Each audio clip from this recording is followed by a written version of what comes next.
Hi guys, so the Royal Mint has announced their coronation range. So we've got a range of different coins, which we will briefly whiz over, and I'll just show you quickly. But today we're going to talk about the past issues, so the various monarchs that have been through over the last 100 odd years, and we're going to have a look at how the prices of their coronation coins has done. So we'll see perhaps if these are a good investment, if they are going to perform like investments have in the past, and we will take a closer look. So yeah, you can see briefly the crowned king here. There is the Britannia, there is the sovereign, and then there is a special coronation coin as well. So first up we have QE2, Queen Elizabeth II, and her reign has obviously recently ended, but during the time she was brought to the throne, there was a special coronation coin set, which is nothing too special. It can be bought for a few £100s in a nice condition, and this was in 1953. There was no sovereign in this, and we will come back to this a little later because there might have been a couple that were made. Now, if we go back before that, we have obviously George VI and his gold proof coronation set. So this was like a 4-coin specimen set we can see here. We have the £5, £2, 1 sovereign and half sovereign. So this was 1937 only, and there were no bullion sovereigns with the monarch's portrait. So there wasn't any bullion options. If you wanted a gold coin, then this was your only chance. Now, there was also another little brief reign of Edward VIII, and he basically voluntarily left the throne after less than a year. So there were some coins that were started to be made, but it turned out that none were actually produced and publicly sold. So we'll cover that again in a little bit. There's a few anomalies later on, so just watch to the end and I will talk about those. So the 1937 itself, we have obviously various prices. You're looking at a few £1,000s basically. So if you're wanting a nice graded set, then you are going to be paying quite a premium, and those have done fairly well. So just for example here, this set is about as struck, so it means pretty good condition. You can see obviously from the photos they look fairly nice, and no major dings or dents or anything like that, as should be expected. And we realised a £13,000 price. Now I'm not sure what the release price was of these, but we'll move on next to George. So George V became king in 1911, and this was just before the start of the First World War, a few years earlier. So what we had here was a long set and a short set. So the long set had the £5, the £2, and then the 1 sovereign, half sovereign, and the silver coins as well. So there are various prices available online. I had a little dig around, and the long set has the £5 and the £2, whereas the short set does not. So those are 1902s. Sorry, I'm jumping ahead. There are various prices. In terms of mintages, we're looking at a couple of thousand. So the thing was, the bullion sovereign, you could buy that, and with a mintage of a few thousand. There were also about 40 million bullion sovereigns. So the proof, a few thousand, but the bullion, like 40 million. There was loads, and they're a very common coin. So if you wanted something to sort of commemorate or celebrate the start of the king's reign, then there was the bullion option as well, and obviously the silver coins.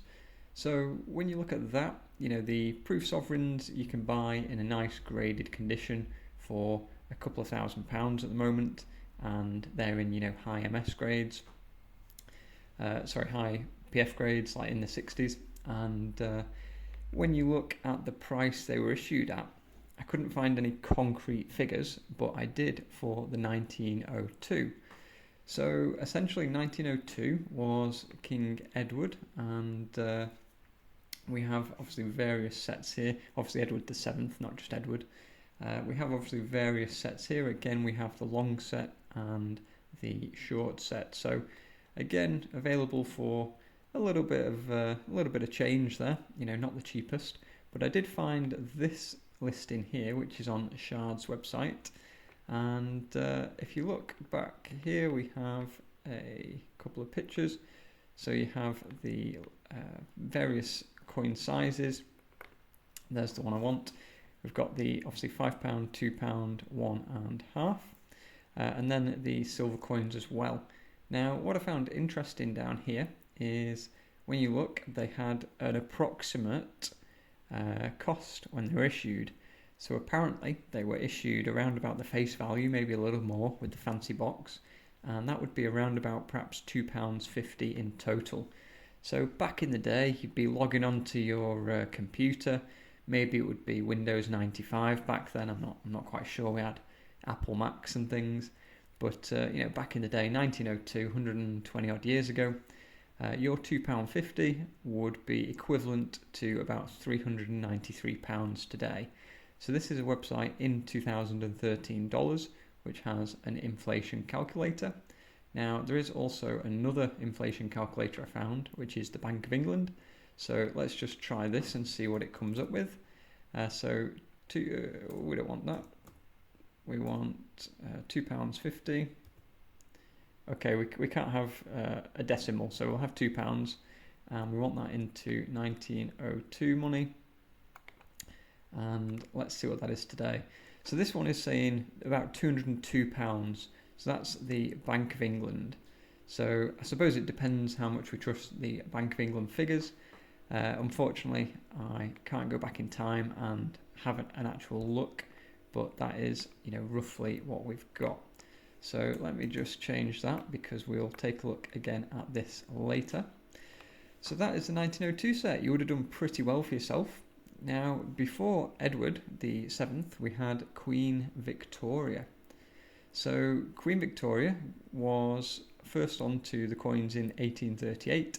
We have the sort of proof set here in 1839, which has the Una and the Lion. Now, I found some very interesting articles on this, and this is an example that was sold for just over £10, but that was back in a long time ago. That was sold for £10 in the 1800s. So it was more recently sold at £420,000, which is about £500,000. Now that is again nearly 10 years ago. That's in 2014. So we can see here the set. Now we have obviously the 5, the 1, the half, and so on. There is, all the smaller denominations as well. So the special thing about this set is it had the Una and the Lion, which is this design here. There are some obviously modern iterations of that design. You might have seen on the 10-ounce silver bars, which are quite uncommon, but also some 1-ounce silver bars as well. So yeah, very interesting article I found on also on Coin World. So if you want to have a look at that, then take a look on there. So yeah, this is according to the box on the bottom, there was a newspaper clipping, and in 1856, so just 17 years after the set was issued, the coin set was sold for £10.50, which is why I have this inflation calculator here. Apparently that would be the equivalent of about £852 today, and bearing in mind this sold for £500,000 with the buyer's fees, and that was again 10 years ago, so it's probably more close to £1 million by now. So not a bad return if you can get it. Now I just want to put this calculator as well, and let's just see. That was in 1846, wasn't it? And this calculator says around about 1500. So this one is clearly a bit higher estimates than others. It says the average inflation, since the 1840s is around 2.87%, whereas the Bank of England inflation calculator, it says CPIs are estimated before 1988. So not sure really. It's difficult to find accurate information and verify it. there are obviously some good examples of information down there. But I mentioned we would come back to Elizabeth and also Edward VIII. So you'll see here, one of the most expensive coin sets was bought, and that was a 1937 Edward VIII set. Now, the reason we don't hear Edward VIII talked about much is because he voluntarily left the throne within a year of his reign, and the reason being he wanted to marry someone who was a divorcee, I believe, and that's why he had to basically leave the throne. So here we have obviously the portrait here, which you don't see very often at all. In fact, you'll probably not have seen it before. And this again, this coin was sold as part of the Hemisphere collection. So there was a few of these made. They weren't made like mass produced, even into the thousands. You're talking a handful of coins that were made. So the Hemisphere collection, if you want to research that, was gold sovereigns and prior coins that span the last 525 years and 15 different monarchs. So a very interesting set and a very interesting collection if you want to read up on that. Now we also have the 1953 coin, which was obviously when Queen Elizabeth was coronated, if that's a word. So the year of her coronation, she obviously became queen in 1952, but the coronation and therefore the coin was a little after. Now this is a website on allgoldcoins.co.uk, and I've been unable to verify this, but apparently there were a couple of examples for the 1953 proof sovereign. So it was only like 1 or 2 sets, and it's believed that there's only 1 or 2 sets in private hands. Now they have been auctioned, one was auctioned, but apparently the Queen owns the other one, so I suppose the crown, maybe it's not the Queen anymore, it's probably been passed down. And I think there's another one in the Royal Mint Museum. So not going to be coming across those very often, I wouldn't have thought. So if you go back to the crown and the coronation crown bullion range, we can see there is various designs.